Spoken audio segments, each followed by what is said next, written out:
essa lógica, que adianta a escola fazer uma semana de combate ao bullying?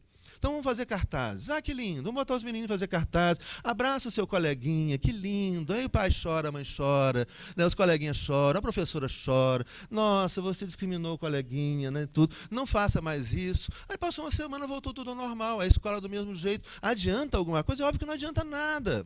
Igual todas essas políticas de combate à violência subjetiva, que não vão adiantar nada. E a gente fica repetindo aquela fórmula, século XVIII, século XIX, século XX, aí vem, você inventa um novo nome, inventa uma coisa nova e apresenta a mesma coisa que já não funcionou no passado de novo, porque a gente se recusa a enxergar, né, e ir atrás, a buscar enxergar, né, o que é que está gerando essa violência toda. Né? Por que a gente vive nesse momento do país onde determinadas, eu tenho algumas suspeitas, mas não dá para a gente discutir agora, mas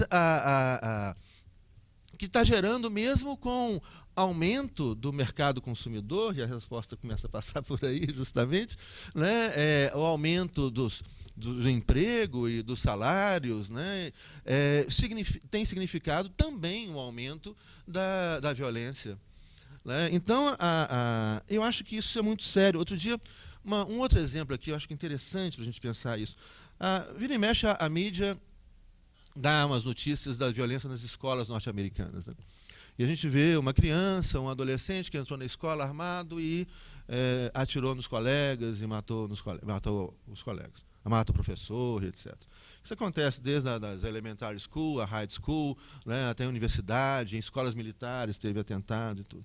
E aí, o que geralmente a mídia norte-americana, o governo norte-americano, a mídia brasileira, né, ou mesmo o cinema, a indústria cinematográfica, etc., como é que eles têm trabalhado isso? Isso é um problema de sofrimento mental. São pessoas com sofrimento mental, né, que praticam, que fazem esse tipo de prática. Então, o garotinho ali é um problema individual. E eu comecei a dar uma olhada, a pesquisar esses casos, e eu descobri que o primeiro atentado numa escola norte-americana ocorreu antes do surgimento dos Estados Unidos da América, antes da Federação. Depois da independência e antes da Federação já houve um atentado, que foi a faca. Depois, no século XIX, teve um monte de atentados. E quando começaram as armas de repetição em massa, começaram a morrer mais crianças e mais adolescentes mortos pelos colegas. Né? Chegou no século XX, com armas de repetição, esse número chegou a quase todo ano você tem um atentado. De 2000 a 2013, teve atentados todos os anos. De 2000 a 2013, já morreram mais de 90 crianças e adolescentes mortos pelos seus colegas. Isso é um problema individual? Isso é um problema de sofrimento mental individual? É óbvio que não, gente. Mas não se faz a pergunta. E aí o que se faz? Vamos botar, como é que é esse negócio lá? Detector de metais na porta da escola. Né? Vão dobrar o policiamento da escola. Né? Vão no Texas, eles propuseram, gente, é sério, eu li esse negócio, propuseram os professores entrarem armados na sala de aula. Eu falei, olha, você tem 40 alunos armados contra um professor armado, nós estamos liquidados, a nossa chance é nenhuma. Aí arruma uma metralhadora, aí resolve o problema. Aí vem essas soluções mais esdrúxulas possíveis, mas onde não se faz a pergunta, por quê? Por que isso acontece nas escolas americanas? E não acontece nas escolas brasileiras, onde a gente tem outro tipo de violência, mas não essa. Ou não acontece nas escolas do Uruguai, da Argentina, ou da França, ou da Inglaterra. Mas não se faz a pergunta. Não se faz a pergunta porque as pessoas têm medo das respostas. Ou talvez já suspeitem das respostas. E não interessa saber a resposta. Que é o que, enquanto a gente não tiver a coragem de... A gente precisa voltar nisso, nós precisamos. E aí eu finalizando a fala, dizendo isso, falar, mas esse cara aí, né, voltou àquele discurso utópico, mas não, a gente precisa voltar a ter um outro projeto de sociedade. Né? A gente precisa parar, né, dessa luta fragmentada, desse discurso, né, do discurso técnico viável. Né? Vamos ser realistas. Aí eu gostaria de lembrar muito o Zizek, mais uma vez. Né? O Zizek, ele pega aquela frase do maio de 68, na França, né? Sejamos realistas, exijamos o impossível, né? E ele inverte a frase, fala, sejamos realistas, exijamos o possível, porque impossível é essa sociedade que está aí. Essa sociedade, a sociedade do ultraconsumo, egoísta, ultracompetitiva, que vai gerar isso. Vai gerar violência. Mesma coisa, vamos imaginar, vamos solucionar corrupção com Polícia Federal e direito penal. É óbvio que não, porque a sociedade ela é estruturalmente corrupta. Né? E a gente vive num sistema econômico que é essencialmente corrupto. Quando você usa o desodorante de manhã, né? Eu tenho um desodorante que eu uso há muito tempo, que é aquele Roll-On, né? A embalagem dele foi diminuindo. Né? Ela era, um desenho dela é diferente, ela vai diminuindo. A quantidade vem pequenininho, o preço permanece o mesmo, e agora eu li que eles diminuíram a circunferência daquela bolinha que roda. Então, quando você passa o desodorante, sai mais desodorante. Quer dizer, olha, você está num sistema onde o cara dá obsolescência programada. Né? Você compra um equipamento que é para enguiçar em 1 ano, em 2 anos. Quer dizer, ele é desonesto, é essencialmente desonesto. A economia capitalista ela é essencialmente desonesta. As relações que a gente está tendo aí são essencialmente desonestas. E você vai querer resolver o problema da corrupção? Como? Só que enquanto não cair a ficha, né, não vai adiantar coisa nenhuma. A gente vai ficar aí fazendo fórmulas, etc., né, escrevendo teses, dissertações, monografias, né, com milhares de políticas públicas de combate à violência subjetiva, etc. E a gente vai continuar até uma hora que a ficha cai. Né? Se a gente pensasse, na época do feudalismo, por exemplo, em parte da Europa, né, a gente demorou 1000 anos para a ficha cair, mas uma hora caiu. Né? Então, pode ser que, de repente, né, a ficha uma hora caia. Mas eu acho que é muito por aí. Eu queria fazer essas provocações. Eu queria só lembrar um texto, que eu precisava falar isso aqui, porque eu li um pesquisador francês, se chama Jacques Semelin. Tem um livro dele que chama Purificar e Destruir. E ele mostra os passos que foram dados, né, pelo regime nazista até chegar ao extermínio.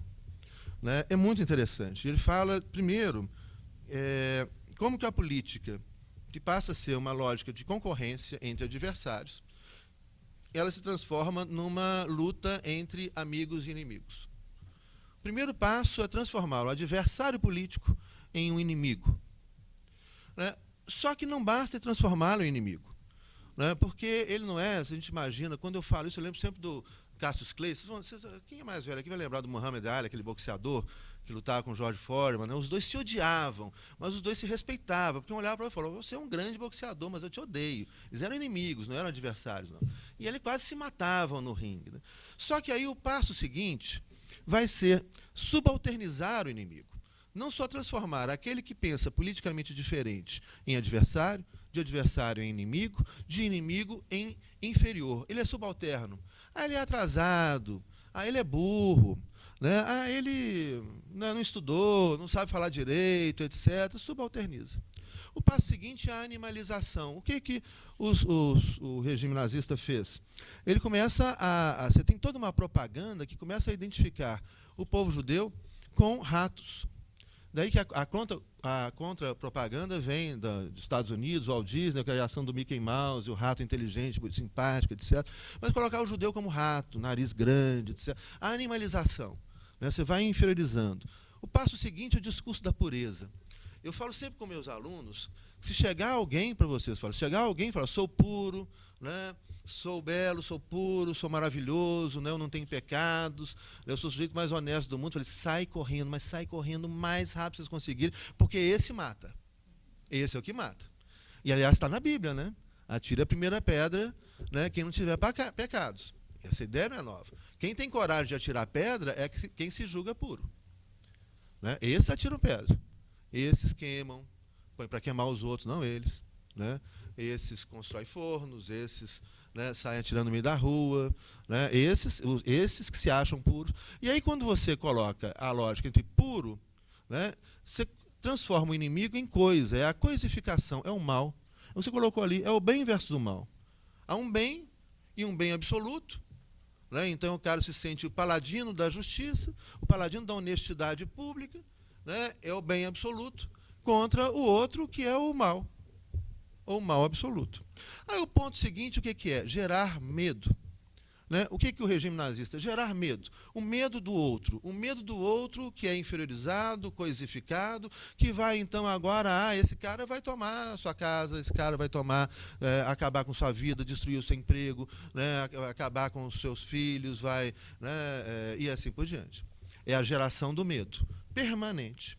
Da geração do medo, qual é o passo seguinte?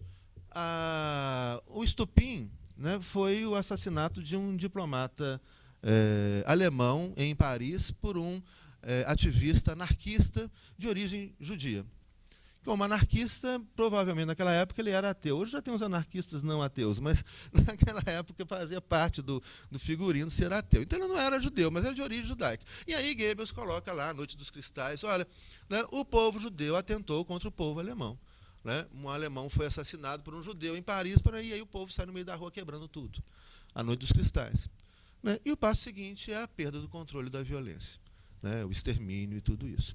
Se a gente prestar atenção nesses passos, né, perigosamente o nosso país trilhou vários desses passos. Né, e eu acho que a gente tem que ter atenção para isso. Né, e não embarcar nessa coisa do discurso, né, do bem contra o mal. São tempos perigosos, que a gente tem que estar atento e repudiar esse discurso. Né, principalmente feito por uma mídia concentrada que vai fazer de tudo, né, para continuar manipulando a opinião pública e não perder o poder que ela tem, além de outros interesses que claramente estão envolvidos em tudo isso que a gente está vivendo aí no nosso país. Você acompanhou o debate sobre segurança pública e direitos humanos aqui na Escola do Legislativo. Obrigada pela sua companhia e até o nosso próximo encontro.